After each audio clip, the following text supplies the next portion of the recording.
Ces montagnes aux couleurs multiples,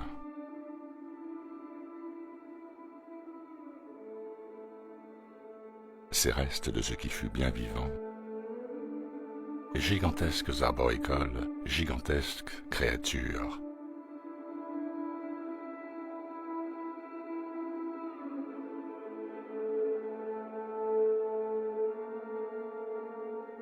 la surface de notre monde reste une énigme.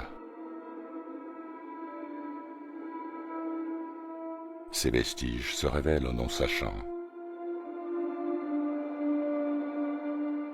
Toutes ces merveilles avouent la puissance de ce qui nous dépasse.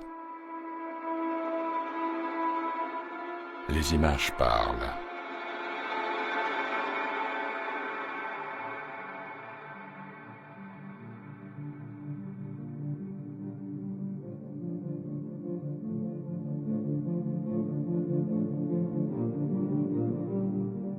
Des montagnes organiques du vivant, semblables aux coraux, les vestiges de l'époque des arbres géants.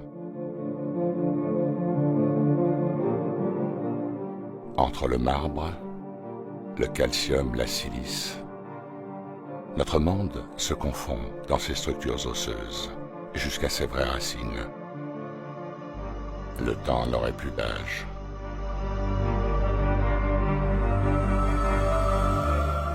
Aurions-nous négligé le concepteur?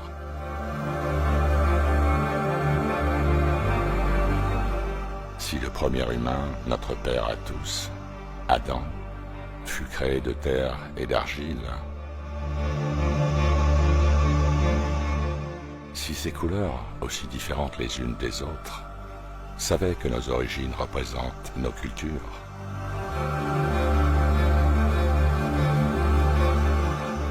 comme nos propres races, l'artiste de ces palettes aux pigments végétaux signait de son empreinte toutes les formules mathématiques.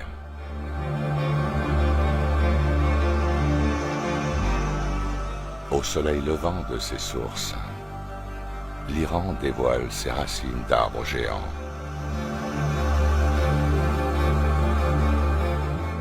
Certains arbres sont désignés comme l'olivier, le palmier dattier, le grenadier, l'acacia et le figuier.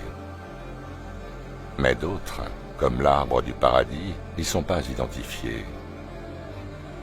Nous vivons une époque où nous découvrons que ce qui nous fut imposé ne représente pas la réalité. Trop d'incohérences, trop de divergences. Les mots et les termes employés nous mènent vers des voies sans issue, qui nous ramènent au point de départ.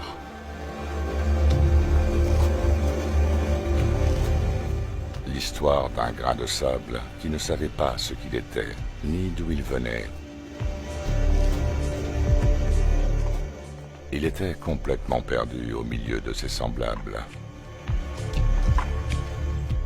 Son histoire est choquante, éprouvante, tant par sa propre division, sa réduction. Il savait que ses frères et lui étaient un énorme rocher, détaché de la haute montagne. Que s'était-il passé dans ce jadis lointain? L'humain et le grain de sable s'ignoraient. L'un est devenu une partie de l'autre. Les deux sont inséparables. Le grain de sable a transporté la matière des origines. Quand il fut dans la constitution de l'humain, le silicium s'éveilla et révéla son secret. Au tout début, les anges ne savaient ce qu'ils étaient, ni même comment ils furent créés.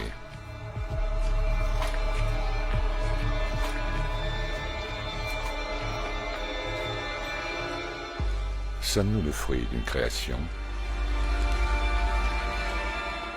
Sommes-nous les petits-enfants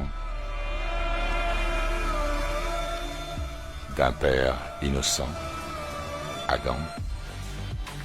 Si tel est le cas, nous sommes bien plus que ce que nous pouvons imaginer. Les réponses sont toutes autour de nous. Qu'avons-nous loupé? Qu'avons-nous fait pour mériter de telles injustices? Peut-être que nous vivons au temps des remises à zéro, la place de l'homme à la hauteur de son créateur. D'un état sur l'autre, le changement est alchimique. La vie est le fruit d'une volonté. Cette même volonté l'emportera toujours. C'est immensément indescriptible, impossible en imagination. L'humain ne pouvait l'inventer. Il était prédestiné à découvrir. L'humain possède des propriétés uniques et il se constitue de ce qui pénètre dans son corps. Aucune erreur n'est possible.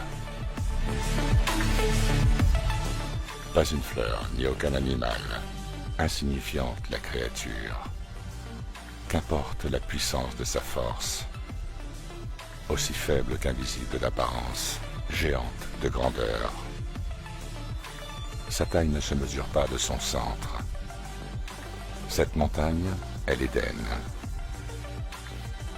L'humain comprendra sa raison d'être.